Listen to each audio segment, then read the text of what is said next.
ზოგჯერ გოლი უბრალოდ კარის ბადეში გახვეული ბურთი არაა. ზოგჯერ ის ქვეყნების გულზე გადის და ემოციების მუზეუმში ინახება როგორც გაერთიანების, იმედისა და ხანდახან გადარჩენის სიმბოლო. ფეხბურთი რომ ხშირ შემთხვევაში სპორტზე მეტია, ამას თითოეული თამაშითაც განვიცდით. თუმცა ყოფილა შემთხვევები, როდესაც ფეხბურთის ძალა სიცოცხლეები უხსნია. ლაინსმენის ამ ვიდეოში თქვენ იხილავთ 6 გოლს, რომელმაც არათუ რიგითი გამარჯვება მოუტანა ქვეყანას, არამედ გადაარჩინა ის. ჩვენი სია აფრიკული ქვეყნით გავხსნათ. 2005 წელი იყო. კოდივუარის ქუჩებში 3 წლის განმავლობაში სისხლი იღვრებოდა. სახელმწიფო ორ არმიად იყო გახლეჩილი, ჩრდილოეთი და სამხრეთი. ამ დროს მინდორზე ქვეყანას ერთი ბიჭი ასახელებდა. მისი გვარი ყველამ კარგად იცოდა. დროგბა. ნიდერლანდებთან ერთი თამაშის მოგება ქვეყნის ისტორიაში პირველად მსოფლიო ჩემპიონატზე გასვლას ნიშნავდა და ეს აფრიკელებმა სწორედ მისი გოლით შეძლეს. მატჩი დასრულდა. კოდივუარმა ისტორია დაწერა, მაგრამ დროგბამ ყველაზე მნიშვნელოვანი გოლი არათუ მინდორზე, არამედ გასახდელში გაიტანა. როდესაც მთელი გუნდი ზეიმობდა, ცეკვავდა, მღეროდა, დროგბა ჩაიმუხლა, კამერას შეხედა და მიკროფონით ხელში მთელს ერს ასე მიმართა. დივუარელო ქალბატონებო და ბატონებო, ჩრდილოეთიდან, სამხრეთიდან, ცენტრიდან თუ დასავლეთიდან. ჩვენ დღეს დავამტკიცეთ, რომ ამ ქვეყანაში ყველას შეუძლია მშვიდობიანი თანაცხოვრება. ჩვენ საერთო მიზნით ვთამაშობდით, მიზანი მსოფლიო ჩემპიონატზე გასვლა იყო. გპირდებით, რომ ეს დღესასწაული ხალხს გააერთიანებს. დღეს ჩვენ მუხლებზე დაჩოქილი გთხოვთ პატიებას. გვაპატიეთ ჩვენ და აპატიეთ ერთმანეთს. ერთადერთი აფრიკული ქვეყანა, სადაც ამდენი მდიდარი ადამიანია, არ უნდა განადგურდეს ომის გამო. გთხოვთ დაწიეთ იარაღები, ჩაატარეთ ახალი არჩევნები და ყველაფერი გამოსწორდება. დროგბას ამ სიტყვას სასწაული მოჰყვა. ომი დროებით მართლა შეჩერდა. მთავრობამ პირველად მეამბოხეებთან მოლაპარაკებები გამართა. ცხადია, ომი სამუდამოდ მაშინვე არ დასრულებულა, მაგრამ ეს მომენტი გარდამტეხი იყო შემდეგ პოლიტიკურ მოვლენებში.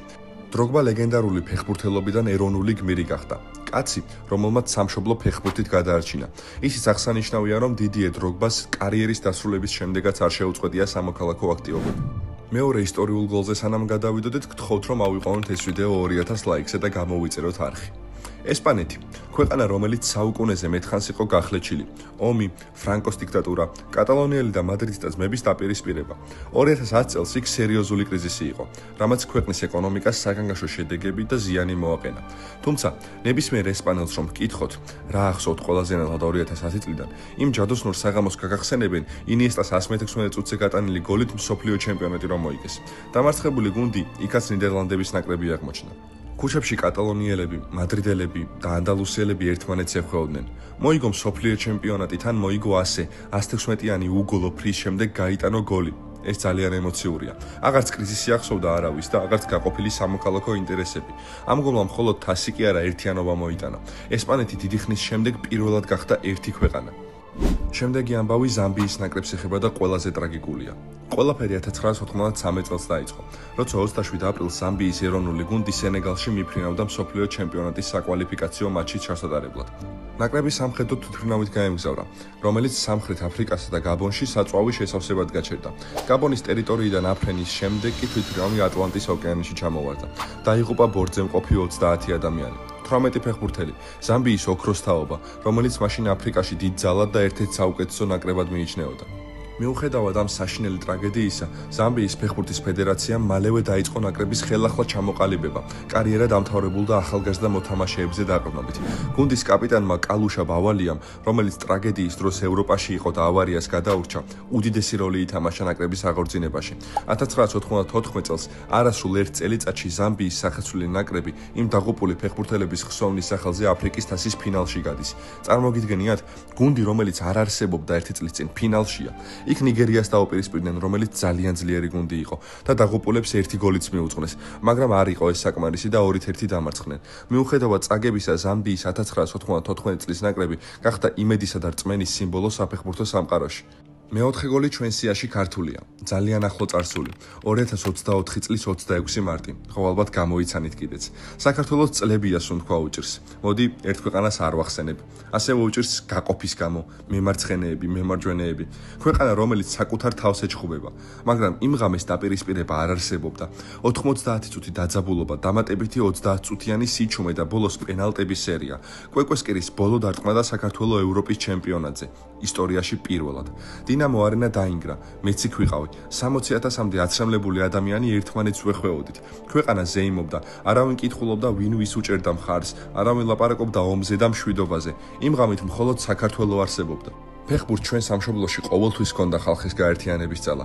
უბრალოდ დიდი ხნის განმავლობაში იმ დონეზე არ შეგვეძლო თამაში, რომ ეს მოხერხებულიყო. როცა მოხერხდა კი შედეგიც ვნახეთ.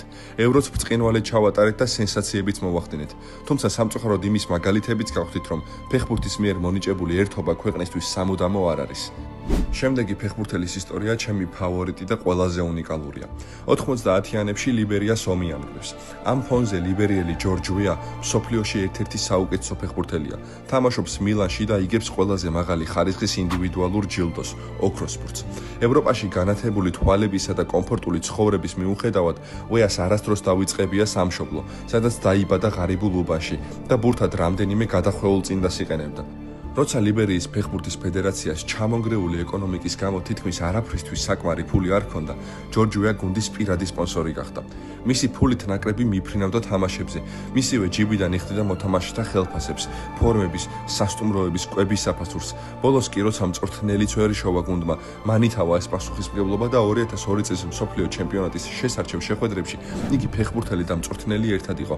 ვეას მიზანი მაშინაც ქვეყნის თავის ზურგზე ტარება იყო და არც ახლა შეცვლილა. დღეს ლიბერიის უკვე ყოფილი პრეზიდენტია. ხო, ამ მონაკვეთში გოლი საერთოდ არ გვიხსენებია. თუმცა თუ იმაზე ვთანხმდებით, რომ ფეხბურთი ხშირად მეტია, ვიდრე უბრალოდ სპორტი, მაშინ როგორც დასაწყისში აღვნიშნეთ, გოლი მხოლოდ კარისბადეში გახვეული ბურთი არ არის. ხანდახან მოედნის გარეთ გატანილი გოლი უფრო დამამახსოვრებელია შენი ქვეყნისთვის, ვიდრე მოედანზე გატანილი. თუ ეს უკვე არ გვიქნია, დავალაიქოთ ვიდეო და გადავიდეთ ბოლო, მე-6 გოლზე. 2017 წლის 8 ოქტომბერს ქალაქ კაიროში ეგვიპტის ნაკრები კონგოს მასპინძლობს. ამ თამაშის მოგების შემთხვევაში ეგვიპტე მსოფლიო ჩემპიონატის საგზურს ინახდებს, სადაც ბოლოს 1990 წელს იასპარეზეს. 28 წლის განმავლობაში ოცნებად რჩებოდა, ყოველი ცდა იმედგაცრუებად, მაგრამ 2010-იანების ბოლოს ეგვიპტეს ახალი გმირი ჰყავდა, მოჰამედ სალაჰი, ფეხბურთელი ნილოსის ქალაქიდან, რომელიც მაშინ უკვე მსოფლიოს ერთ-ერთ საუკეთესო თავდასხმელად ითვლებოდა. ისტორიული მატჩი დაიწყო და სალაჰმა გაიტანა, თუმცა კონგომ წონასწორობა 98 წუთზე აღადგინა. ეგვიპტე კიდევ ერთ იმედგაცრუებას უახლოვდებოდა. ფანები უკვე ტირილს იწყებდნენ, როცა 94 წუთზე კონგოს ნაკრების კარში პენალტი დაენიშნა და ბურთთან სალაჰი მივიდა. ის დღე ფეხბურთის ღმერთებმა სწორედ მას აჩუქეს. ქვეყანა, რომელსაც შიდა დაპირისპირებები, რევოლუციები და პოლიტიკური დაძაბულობა თრგუნავდა, ახლა გაერთიანებულად მხოლოდ იმაზე ფიქრობდა, 11 მეტრიდან გაიტანდა თუ არა გოლს ლივერპულის ფორვარდი. გაიტანა და მესიადაც იქცა, ფეხბურთის სიმბოლო თავის სამშობლოში. სალაჰმა მოედნის გარეთაც ბევრ ეგვიპტელს დაამახსოვრა თავი, შექმნა სკოლები, სპორტული ცენტრები, კლინიკები, გააკეთა ფონდები, აფინანსებს მოსწავლეებს რეგიონებიდან. სწორედ 2017 წელს კი, როცა ერთ-ერთმა ტერორისტულმა დაჯგუფებამ მრავალი ეგვიპტელი შეიწირა, მათი ოჯახების დასახმარებლად სალაჰმა თავისი ხელფასიდან 3 მილიონი გამოყო და არასდროს შეუკავებია თავის სწორი და სამართლიანი მხარის თვალნათლივ დაჭერისგან.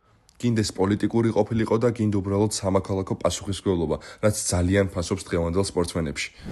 მოკლედ, ეს იყო 6 გოლი, რომელმაც ქვეყანა გადაარჩინა, რომელსაც ქვეყნის ისტორიაში რაღაც გარდამტეხი მნიშვნელობა და გავლენა იქონია. გააერთიანა ის და იმედი დაუბრუნა. შენ კი თუ აქამდე შემოგჩი, აუცილებლად დაალაიქო ეს ვიდეო, გამოიწერო ლაინსმენის არხი და ჩართო ზარისხილაკი, რომ თვალი ადევნო სიახლეებს.